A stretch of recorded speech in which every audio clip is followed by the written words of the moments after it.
Você se lembra deste gabarito de alianças?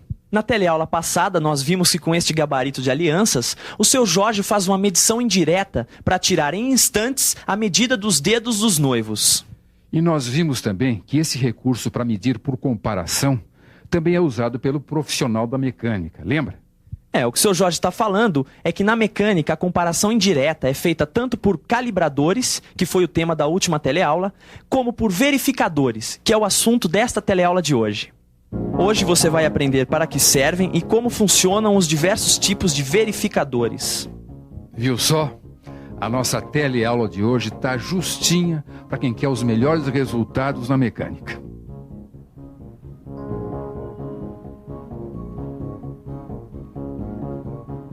Pronto, Sofia. Então aqui as réguas de controle que você me pediu. Agora me diz uma coisa. Essas réguas aí controlam o quê, hein? É o seguinte.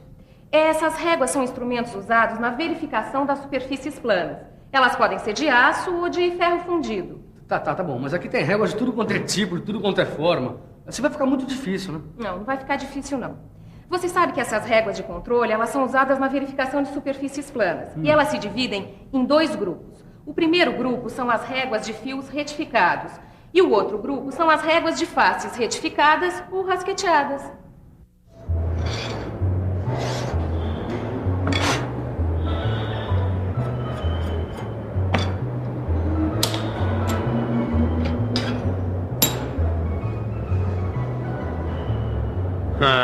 Eu acho que a superfície dessa peça tá super plana. Calma, Tito, você ainda não usou a régua de controle? Bom, então me diga lá, qual dos 2 grupos que eu vou usar para saber se o meu trabalho tá com qualidade? No seu caso, você vai ter que usar o grupo das réguas de fio retificado.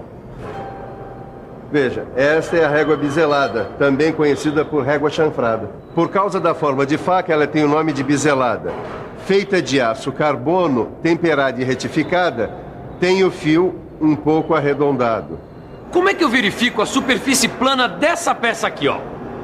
Primeiro apoie de leve o fio da régua sobre a superfície da peça. Depois olhe contra a luz. Se a luz passar, é porque a superfície não está perfeitamente plana. Depois, é só repetir essa operação em várias posições. Mas nessa peça aqui, ó, com um furo quadrado, eu não consigo usar a régua biselada. Como é que eu faço? Aí, você usa a régua triangular. Ela também é de aço carbono, mas em forma de triângulo, com canais côncavos no centro e em todo o comprimento de cada face.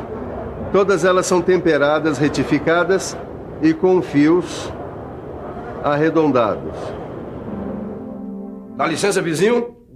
Passei para bater um papo. Mas se eu estou te atrapalhando, eu volto depois. Imagina, Antero, você chegou em boa hora. Você vai me ajudar a fazer a manutenção desse torno que não está legal. E não está mantendo os diâmetros, está fazendo cones em vez de cilindros, vê se pode. Me diz uma coisa, que instrumento é bom para este tipo de serviço? Eu vou usar os 2 tipos de réguas de faces retificadas ou rasqueteadas. A de superfície plana, que é essa aqui, serve para achar as partes altas das superfícies planas que devem ser rasqueteadas, ou seja, que devem ser raspadas. E a triangular plana serve para verificar a planeza de 2 superfícies em ângulo agudo, ou empenamento de bloco de motor, podendo ter ângulo de 45 graus ou de 60 graus. Pelo que eu estou vendo, as 2 foram feitas de ferro fundido. Ananias, como é que elas são usadas? Primeiro eu faço o seguinte, ó. Me ajuda aqui. Primeiro eu vou passar tinta na superfície. A tinta tem que ficar espalhada uniformemente, porque é a superfície plana que vai entrar em contato com o barramento do torno. Aí, é só deslizar a régua sem pressioná-la, que a tinta marca os pontos altos, indicando que eles devem ser raspados. E o rabo de andorinha do carro transversal do torno? Tá tudo certo com ele? Que nada. Com a ajuda dessa régua triangular plana, eu vou repetir a operação de rasqueteamento que eu fiz aqui no barramento do torno. Olha só.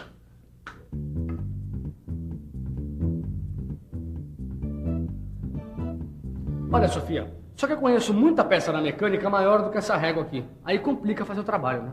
É por isso que sempre que for possível, A régua ela deve ter um comprimento maior do que a superfície a ser verificada. E como é que eu vou saber os tamanhos de réguas disponíveis por aí? Não se preocupe, Caio.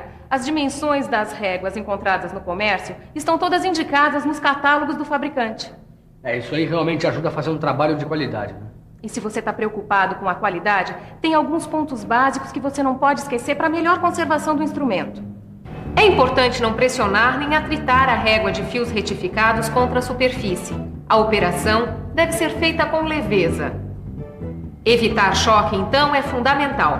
Por isso é recomendado não manter a régua de controle em contato com outros instrumentos.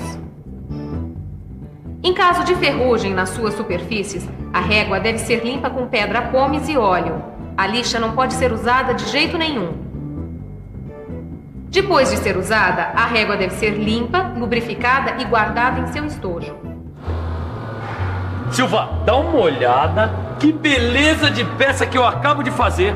Bonita ela é. Precisa ver se o seu ângulo tem mesmo 90 graus. Oh, mas é só bater o olho, ó. 90 graus. Calma, Titão. Vamos conferir isso no esquadro de precisão. Como esse instrumento de precisão tem o formato de um ângulo reto, ele vai dizer pra gente se a sua peça tá boa ou não. Quer dizer que é pra isso que ele serve? Pra fazer a verificação de superfícies com ângulos a 90 graus? Exatamente. O esquadro é um instrumento muito valioso para metrologia. Ele existe de vários tipos. Por isso, ele é classificado de acordo com sua forma ou tamanho. E de que tipo é esse aqui, ó? Esse é um esquadro simples ou plano de uma só peça. Este outro modelo, formado por duas peças que são a base e a lâmina lisa, é ideal para a traçagem de peças. Já o esquadro com lâmina biselada é usado para se conseguir melhor visualização por causa da sua pequena superfície de contato. Os tamanhos dos esquadros são dados pelo comprimento da lâmina L1 e da base L2. Mas o comprimento da lâmina L1 e da base L2 não variam demais? Variam. Olha, com tantos tamanhos diferentes de esquadro, tiveram que criar até uma tabela específica. Olha, dá aqui uma olhada. Essa tabela traz as dimensões em milímetros do comprimento da lâmina e da base. Tudo de acordo com as normas da ABNT. Ô, Sofia, esses aqui também são instrumentos de medida, hein? São sim de muita utilidade, são os gabaritos. Em determinados trabalhos feitos em série, é preciso lidar com perfis complexos, com furações, suportes e montagens. E aí, o profissional de mecânica pode usar esses gabaritos para fazer verificações, controles e até para facilitar alguma operação, é isso? Exatamente. O gabarito é um instrumento relativamente simples, feito de aço carbono, e ele pode até mesmo ser fabricado pelo próprio mecânico. E fica bom? Claro, dá até para dizer que os gabaritos são instrumentos de verificação feitos sob medida para a necessidade do mecânico. Como assim? É que suas formas, tipos e tamanhos variam de acordo com o trabalho que deve ser realizado. Os gabaritos comerciais são encontrados à venda em formas padronizadas. Existem verificadores de raios, de ângulo fixo para ferramenta de corte, escantilhões para rosca métrica e Whitworth. Silvio, eu só não sei para que serve vários desses instrumentos aqui. Para mim, por exemplo, esse aqui parece um canivete. Tito, até que lembra, mas esse daqui é um verificador de raio. Ele serve para verificar raios internos e externos. Repare que cada lâmina traz estampada a medida do raio. Suas dimensões variam em geral de 1 a 15 milímetros ou de 1/32 de polegada a meia polegada. Bom, tudo bem, mas qual é a diferença dos dois extremos do verificador de raios? É que este lado verifica raio côncavo, este outro verifica raio convexo. E que outro tipo é esse aí? Esse daqui é o verificador de ângulos. Olha aqui. Ele serve para verificar as superfícies em ângulos? Exatamente. Veja que cada lâmina tem um ângulo gravado que varia de 1 a 45 graus. Tito, olha só como é fácil fazer a verificação de uma ferramenta. Olha, eu já sei quais são os instrumentos para verificar a planeza de superfície de uma peça e até o seu ângulo. Mas como é que eu sei a espessura de uma chapa que vai ser usada na fabricação de uma peça? Boa pergunta, Caio. Nesse caso, você pode contar com a ajuda das fieiras. A fieira também é chamada de verificador de chapas e fios. Ela serve para verificação de espessuras e diâmetros. Ela é bem resistente, hein? É sim. Esse modelo é de aço temperado. Por que existem tantos entalhes? Cada entalhe corresponde a uma medida de diâmetro dos fios ou espessura de chapas, conforme a fieira adotada. A verificação é feita por tentativas, procurando um entalhe que se ajusta ao fio ou à chapa que se deseja verificar. No Brasil, nós adotamos as fieiras mais usadas na Inglaterra e nos Estados Unidos. Para fazer a comparação entre essas duas medidas, existem tabelas específicas, que você encontra no seu livro de estudos. Silva, usar uma tabela até que é muito fácil. Agora, posicionar essa ferramenta aqui no torno... Mas, Tito, você precisa usar os escantilhões para rosca métrica e Whitworth. Eles servem para verificar e posicionar ferramentas para roscar em um torno aqui. Viu? Bom, agora só falta dar uma olhada se o passo dessa rosca aqui, ó, tá como manda o figurino. Ué, você não sabe que o verificador de roscas é usado justamente para verificar rosca em todos os sistemas? Repare que nas suas lâminas está gravado o número de fios por polegada ou o passo da rosca em milímetros. Pronto. Tá aqui a broca que não estava cortando. Ah, obrigado, Antero. E para saber se ela ficou afiada mesmo, eu vou utilizar o verificador de ângulo de broca. Ele serve para medir o ângulo de 59 graus e para checar a aresta da broca. Ficou ótima essa broca, né? Então, acabou a manutenção da oficina. Ah, não acabou não. Eu ia me esquecendo de... Eu tenho que ainda checar a folga do rabo de andorinha do torno. Ué, existe instrumento para isso? É claro que existe. Aqui, ó, é o calibrador de folga. Esse calibrador, em geral, se apresenta na forma de canivete, feito por lâminas de aço temperada, que são móveis e podem ser trocadas. Essas lâminas, elas são rigorosamente calibradas em diversas espessuras. Ó.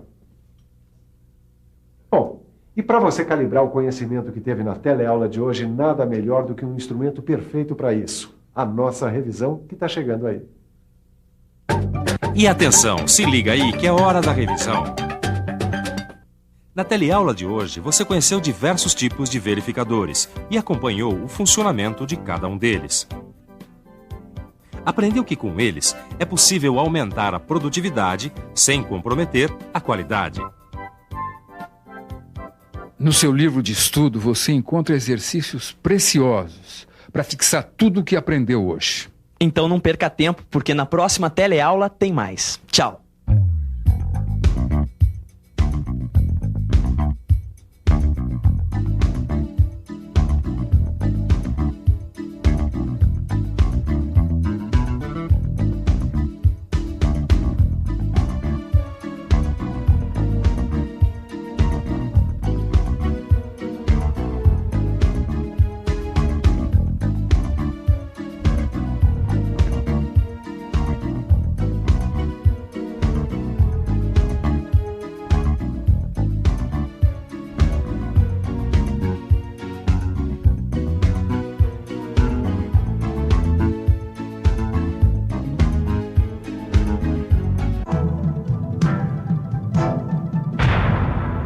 Telecurso 2000, um programa de educação do Sistema Fiesp e da Fundação Roberto Marinho.